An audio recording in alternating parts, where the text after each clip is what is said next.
ñu ngi leen di nuyu di leen ziyaare di leen ñaanal jàmm. lii ab ubbe rek la, ab introduction, ndax bu ci kanamee tuuti dinañ leen dégtal waxtaan bi taxoon ñu jox leen rendez-vous ci waxtu wi.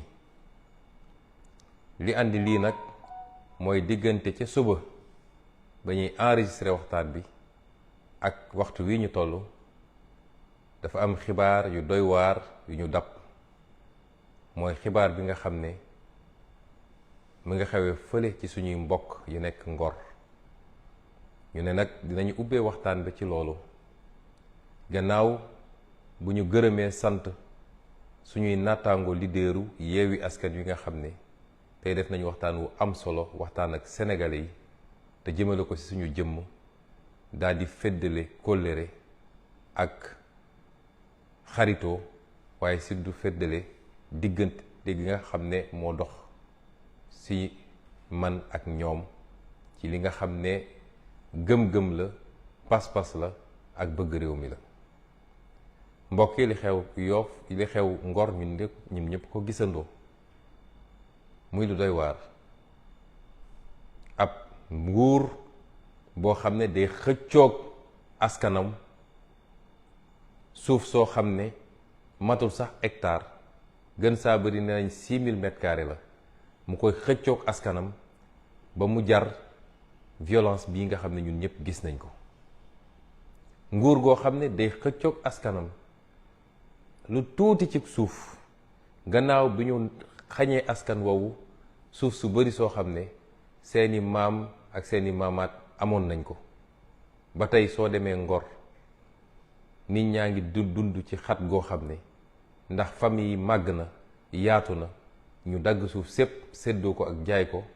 ba tey tuuti leen dese woon ñu amoon mbébét def fa ay projet, ñun leen loolu dafa amee. nguur gu ñàkk yërmande ci askanam ba loolu andi lii nga xam ne Sénégal yépp a ngi koy gis, àdduna bi yépp di ko gis, muy dal ci kaw sa population. nguur goo xam ne lenn rek la xam diggante ak population bi mooy ku yëngu naa dal ci kawam, naa ko tënc, naa ko gaañ. loolu yépp na ñu teg ko ci force restera à la loi. fàtte ni nag force restera à la loi mooy doole day dellu si ci yoon. fàtte ni yoon googu nag ñu jox doole, yoon googu mooy yoonu askan wi, du yoonu Macky Sall, du yoonu Antam Diom, du yoonu général Moussa Fall, du yoonu Bokar Yàgg, waaye mooy yoonu askan wi. mbokk yi, ku yërëmul sa askan mënoo ko jëmale kanam. lii nag mooy li ñuy xeex bés bu ne. ñu jàpp ni diggante Ousmane Sonko ak Macky Sall la, waaye nii mu amee tey Ngor amee na noonu fu ne ci réew mi, muy dëkku taax yi muy dëkku kaw gi. bis bu ne ñu dal ci kaw ay population, jaay leen doole, amuñu fuñ ko jooytoo. te li gën a yéeme ci li xew jamono ji mooy bu yi amee télévision yi Sénégal yi sax ñemetuñu ko wone, ndax Macky Sall nee na leen bu leen wone, su may noot sama askan bu ko kenn wone. moo nem de France bee ñu ne démocratie la, bu manifestation yi amee ak ni muy métti yépp télévision publique ak télévision privée yépp dinañ ko wone ba askan wi xam li xew. tey bu dul woon réseaux sociaux yi ak yenn page Facebook yi, sénégalais yi duñu xam li xew ci réew mi. mën nañ fa tëj nit ñi, gazé leen, rey leen te kenn du ko yëg. lii mooy li ñuy xeex bés bu nekk. waaye nag ñu war cee jàngat lu bari. waa Ngor dañu wuyu seen tur, mooy nit ñu am ngor lañu. ngor mooy dignité. ku am dignité di nga jaar ci kawam, waaye doo ko jaay doole, doo ko noot, doo ko takk bu mu jaam.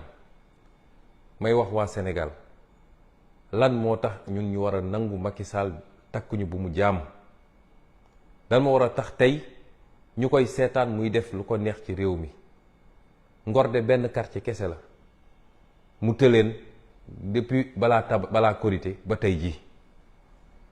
waa bu quartier Sénégal yépp takkoon seen fit takk seen ndigg jàkkaarloog Macky Sall gëm naa ni du fi def genn wàllu fan dina takk ay bagaasam dem.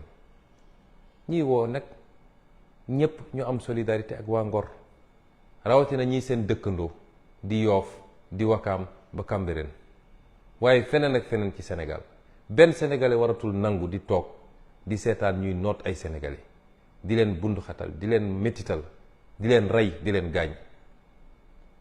dégg nañu sànq ab xibaar boo xam ne ñu ngi koy vérifié wu ñu ne ñu am na benn gone gu jigéen gu ci ñàkk bakkanam. ñu ngi ñaan yàlla loolu bu mu am ndax nguuru Macky Sall li fi rot ci bakkan bëri na ci ay manifestation kese. gis nañu ay image yoo xam ne yu doy waar la ay nit nekk ci ay plage ñu leen di tiire ay bal fetal te balaa korité bi gis nañ fa image yu doy waar ay nit yor ay fetal nekk ci ay yoonu koñ di chargé di tiire ci kër yi. mu fàttali leen li xewoon sama kër le 7 février 2021 nga xam ne ay alkaati la ñu gis ñu taxaw ci kaw ay toit di tiire. njàmbaar nekkul ci loolu, ma koy wax toujours suñu force de défense et de sécurité yi lañ leen formé ñi ngi li ñuy xaar ci yéen mooy bu ay samba boy wala ay terroriste wala ñu bon a bon jóge fële bëgg a dal ci kaw Sénégalais yi ngeen won ñu ni yéen a ëpp entraînement ci Sénégal, ngeen won ñu yéen a gën a professionnel, ay jàmbaar ngeen. mais bés bu ne ñu yónni leen ci ay population désarmée ngeen di jaay ay commando mel ni Rambo bu nekk ci àllum Aziba. du lii moo taxoon peuple bi jël impôt am di leen fay ak di leen former. ngeen war a am yërmande ci seen askan te xam ni doole gi ñu leen dénk doole askan googu la, du doole Macky Sall. kon li xew Ngor métti na ci ñëpp, ñu koy massawu ñëpp, à l'attention de nos amis étrangers.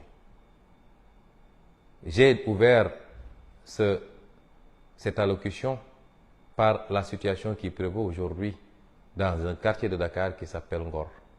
Les images que vous voyez dérouler en boucle derrière moi se rapportent à ce quartier, où depuis plus d'un mois maintenant, des populations réclament un petit lopin de terre de 6000 m². Des populations qui ont été spoliées de toutes leurs terres ancestrales, qui ont été soumises à la course foncière qui prévaut à Dakar, où des lotissements ont été faits, partagés tout le temps par les mêmes, des politiciens, des hauts fonctionnaires, pour être revendus à prix fort. De sorte que ces populations aujourd'hui vivent dans la promiscuité dans leur quartier traditionnel. Et le petit lopin de terre qui leur restait leur est aujourd'hui enlevé pour soi-disant l'édification d'une brigade de gendarmerie, ce qu'il faudrait vérifier d'ailleurs. Et ces populations disent niet. Et la seule réponse que Macky Sall leur sert, c'est encore la répression, la violence et la brigade. Et les images qu'on a vues aujourd'hui, les images qu'on a vues les jours passés, sont indignes d'un État comme le Sénégal. Et Macky Sall use et abuse de la répression sous le fallacieux prétexte que force doit rester à la loi, ignorant que la loi, c'est le peuple sénégalais. Et ce qui se passe est déplorable. Et c'est cela l'objet de notre combat de tous les jours. C'est ces violences que nous subissons tous les jours. Beaucoup de Sénégalais ou certains Sénégalais ont pu penser que c'est une adversité politique simplement, que ça tourne autour de la conquête du pouvoir. Que nenni, on se bat pour des principes et des idéaux, pour que notre démocratie, pour que nos libertés ne soient pas confisquées par un homme boulimique de pouvoir, entouré de gens qui se sont enrichis sur le dos du Sénégal et des Sénégalais. Et aujourd'hui, nous constatons ce qui se passe à Ngor avec beaucoup d'amertume. Mais l'enseignement qu'on en tire, parce qu'en Wolof, Ngor veut dire dignité. Et ces habitants-là répondent bien au nom de leur cité. Parce que désarmés, même désarmés, ils font face à un régime arbitraire et délibérément violent. Nous appelons tous les Sénégalais à se solidariser avec le quartier de Ngor. Et le principal enseignement que j'en tire, c'est que si les Sénégalais se mettent debout, prennent leur courage à deux mains, il n'y a pas de force de répression qui peut les contenir. Et Macky Sall ne passera pas une journée de plus à la tête de ce pays. Si c'est un quartier qui résiste depuis plus d'1 mois, imaginez ce que ferait le soulèvement de tous les quartiers pour résister à l'oppression. Et c'est pourquoi j'appelle tous les Sénégalais, et particulièrement les quartiers limitrophes de Yoff, de Ouakam, de Cambérène, tous les quartiers limitrophes, à se solidariser avec nos frères de Yoff. Nous avons été informés qu'il y aurait eu déjà un mort, précisément une jeune fille. Nous sommes en train de vérifier l'information et nous souhaiterons qu'il n'en soit pas ainsi.